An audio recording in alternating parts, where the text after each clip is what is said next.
Welcome to our very first bonus episode. This is a rare tiny gem that comes in the middle of the week. In our last episode, Melonie shared part one of her story about how her family faced an unexpected faith crisis during her and her husband's mission for their church. Today we have a special bonus episode where she shares the scriptures from her church that helped her the most and why.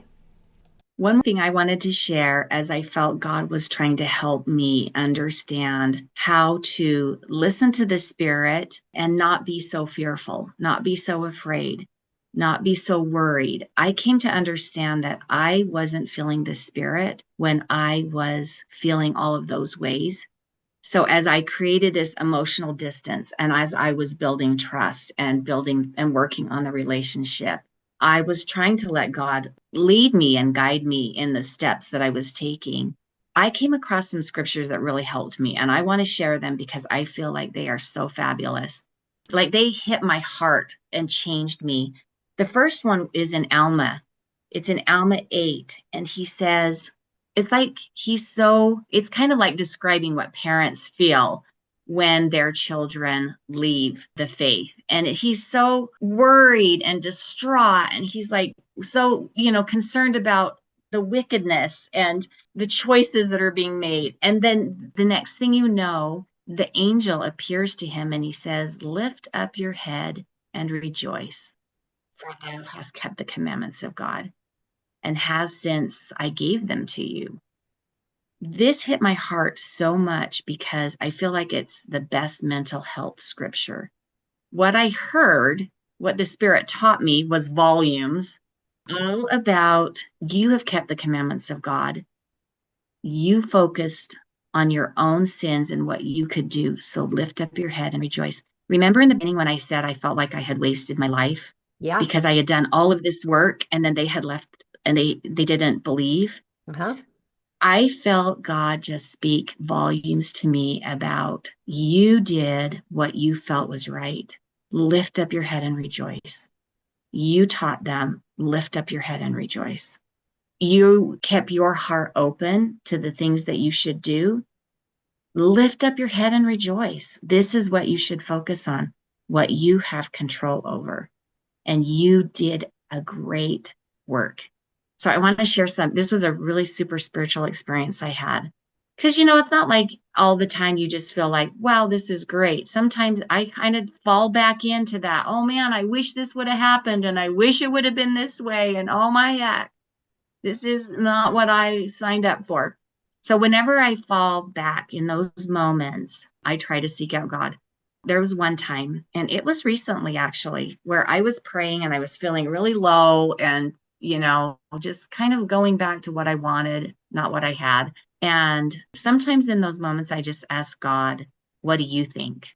Or what do you say? These are my two common questions that I ask all the time when I'm in any kind of way that I'm not feeling the Spirit. What do you think? And what do you say? I have never thought to ask that. That is awesome. Yeah. I even kind of feel like I lift up my chest and I look to heaven and I say, well, what do you say? Or what do you think? In this prayer, I heard this thing that was so sacred. It was so beautiful. I just heard God say, thank you. Oh, I want to cry even thinking about that because it meant the world to me. yeah. It's like, thank you. And I feel like that's God's message is like, lift up your head and rejoice. When you keep the commandments, that's what you can focus on. That's what you have control over. Thank you for doing that. I don't know. I just felt like the most sacred feeling I've ever felt, almost, of just God saying thank you. It's so beautiful. I will always think of that scripture in that way now. I've never had thought of that before. It's so beautiful. It's like the best mental health scripture ever. Lift up your head and rejoice, for thou hast kept the commandments of God. Yeah. Then I hit this other one that I love too, and it's kind of the same exact message. It just speaks volumes to, I think, what God is saying, like how to manage this life, how to keep feeling the Spirit when things aren't perfect or they don't go the way you wanted or you're not getting what you thought.